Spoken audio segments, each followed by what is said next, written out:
बच्चों, welcome to my channel learning launch 9। आज हम शुरू करेंगे क्वेश्चन नंबर चैप्टर 5 एक्सरसाइज 5.1। तो आपके सामने पहला क्वेश्चन है। देखिए, पहले क्वेश्चन में क्या करना है, हमको सिर्फ इसके अंदर वो बताना है ट्रू और फॉल्स और गिव रीजन। मेनली ट्रू और फॉल्स बताने। देखो पहले क्या बोला है, only one line can pass through a single point. तो ये है मेरा फॉल्स, मैं यहाँ लिखता हूँ फॉल्स। अब ये फॉल्स क्यों है, देखो मैं अभी ये भी बताता हूँ। देखो ये एक पॉइंट है, इसने बोला है कि एक ही लाइन इस पॉइंट से निकल सकती है, पास थ्रू, मतलब एक ही लाइन इसको पास कर सकती है। लेकिन ये गलत है ना, क्यों? क्योंकि देखो एक निकल गई, दो, तीन, चार, मतलब कितनी भी लाइन इस पॉइंट से निकल सकती है, तो इस वजह से ये फॉल्स है।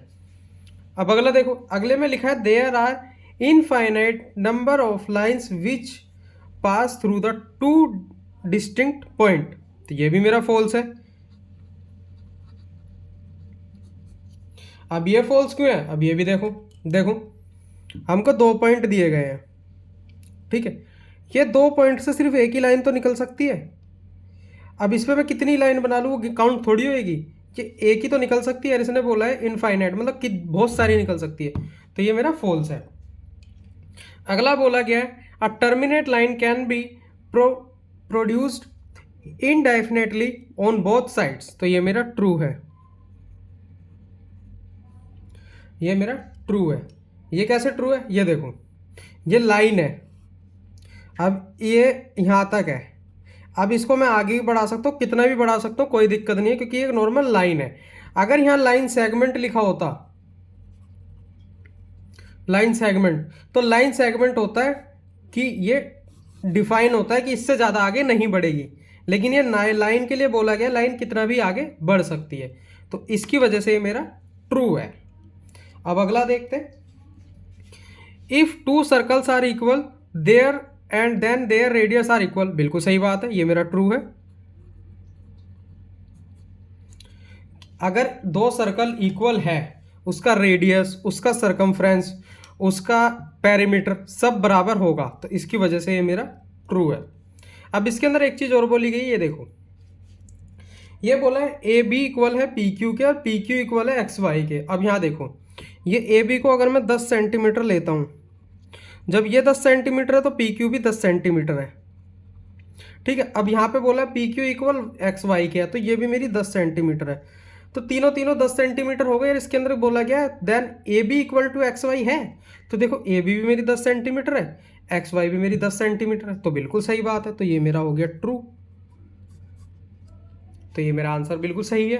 तो ये होता है हमारे यहाँ पे क्वेश्चन नंबर 1 फिनिश। अब हम करेंगे इसके अंदर क्वेश्चन नंबर 2। यहाँ डेफिनेशंस लिखी है, डेफिनेशन बतानी थी, मैंने पहले ही लिख दी है, मैं आपको समझा देता हूँ इनका मतलब क्या होता है। ये देखो, पैरेलल लाइंस, पैरेलल लाइंस कौन सी होती है? पैरेलल लाइंस दो लाइंस और उससे ज़्यादा लाइंस भी हो सकती है, that are always the same distance, ना वो एक दूसरे को काटेंगी ना इंटरसेक्ट करेंगी, even they extend infinitely both side. मतलब मैं बता दूं, ये दो लाइन है, ये दो लाइन कितना भी आगे बढ़ा लो इनको, पैरेलल बढ़ेंगी कितना भी, ना एक दूसरे को काटेंगी और एक दूसरे से इक्वल डिस्टेंस पे ही रहेंगी, तो ये मेरी पैरेलल लाइंस होती है। बात करते हैं परपेंडिकुलर। परपेंडिकुलर बोला गया lines are the lines that intersect at a right angle triangle. मतलब ये देखो, ये मेरी एक लाइन है, इसको एक लाइन काटती है, तो ये जो लाइन जो काट रही है ना, ये जिसके ऊपर ये बना है, ये मेरा परपेंडिकुलर है। उसकी पहचान है, ये 90 डिग्री के दोनों साइड के एंगल बनाता है, तो इस वजह से हम इसको बोलते हैं perpendicular lines. Line segment, line segment मैंने अभी बताया था, लाइन सेगमेंट वो होती है, a line segment is a piece or part of a line. मतलब वो एक लाइन का पार्ट होती है, ठीक है, या पीस कह लो, और उसके दो एंड पॉइंट होते हैं जो कि मैंने ये बनाए हैं। अनलाइक लाइंस, मतलब लाइन के जैसा नहीं, a line segment has definitely length. मतलब लाइन सेगमेंट जो है, इसकी लेंथ हमारी फिक्स होती है, ये मेरी 5 सेंटीमीटर हो सकती है, 10 सेंटीमीटर हो सकती है, या फिर एक इस तरीके की लाइन सेगमेंट होती है जिसके दो एंड पॉइंट्स हैं, ये इससे ज़्यादा आगे नहीं बढ़ेगी, उसको लाइन सेगमेंट बोला जाता है। अब करते हैं बात रेडियस की। रेडियस में बोला गया radius of a circle is the distance from the centre of the circle of any point of its circumference. Circumference किसको बोला गया है? ये सर्कल है, ये बाहर का एरिया मेरा सर्कमफ्रेंस है। अब सेंटर ऑफ अ सर्कल, यहाँ से एक लाइन ड्रॉ करेंगे यहाँ तक, सेंटर से सर्कमफ्रेंस तक, तो ये मेरी रेडियस होती है। तो यही चीज़ इसमें यहाँ बोली गई है। अब अगला है स्क्वायर।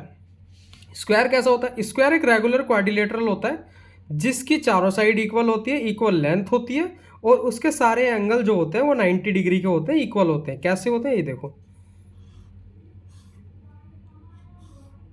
ये देखो, ये मेरी चारों साइड इक्वल है और सारे के सारे एंगल मेरे 90 डिग्री के हैं।